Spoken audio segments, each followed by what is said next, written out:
This all started after what happened last week on Dynamite, where Moxley just told him, leave and don't ever come back. Dave Meltzer says, oh, that was just them writing off William Regal because his contract is up and he's going to go to WWE after Triple H tweeted something about War Games and a montage of Regal saying War Games.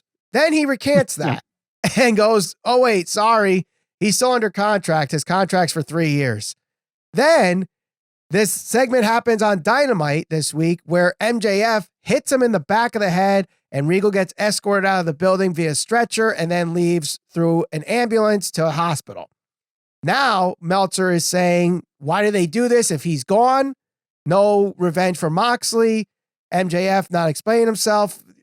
Weird things that Meltzer was saying. Then you have PWInsider now saying, yeah, all roads lead to Regal going to WWE.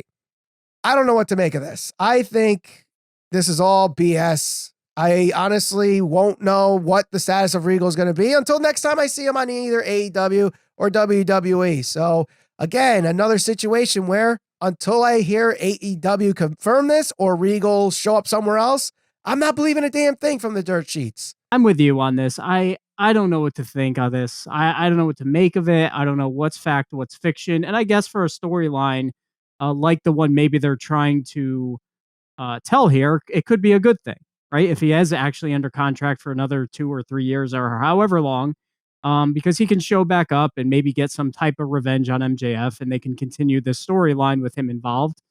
Or he can just magically show up in WWE.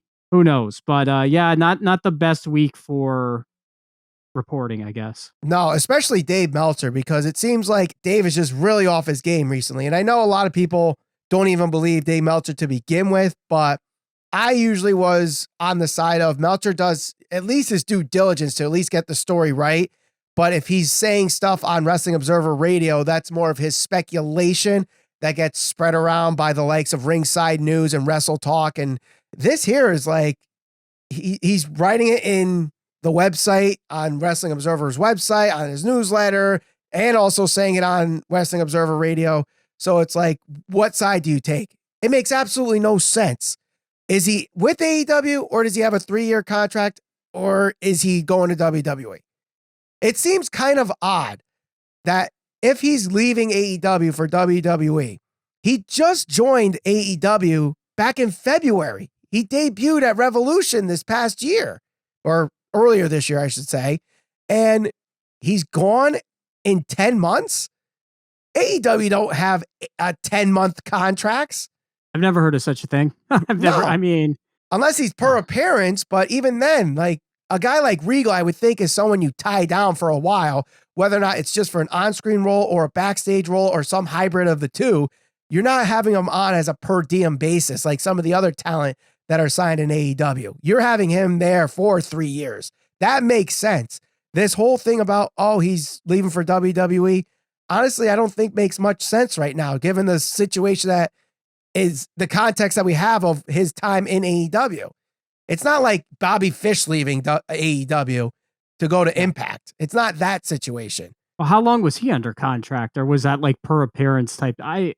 He wasn't there long. I don't even think he was there a year. And for anybody who's wondering, I guess this is pretty much why WWE does offer people contracts and doesn't let people out of contracts when they're like, 1 year into a 3-year deal. Because look, you have, let's assume William Regal's done, right? Mm-hmm. His contract's up.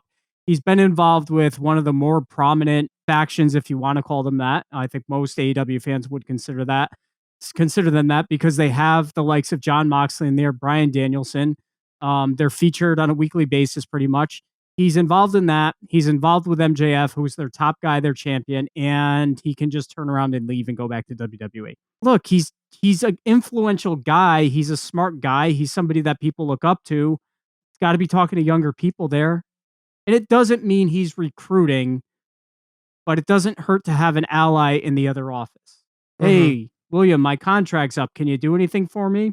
Sure, I'll talk to Triple H. Well, isn't that how The Undertaker was signed to WWE in 1990, where Heyman vouched for him to Bruce Pritchard? Probably.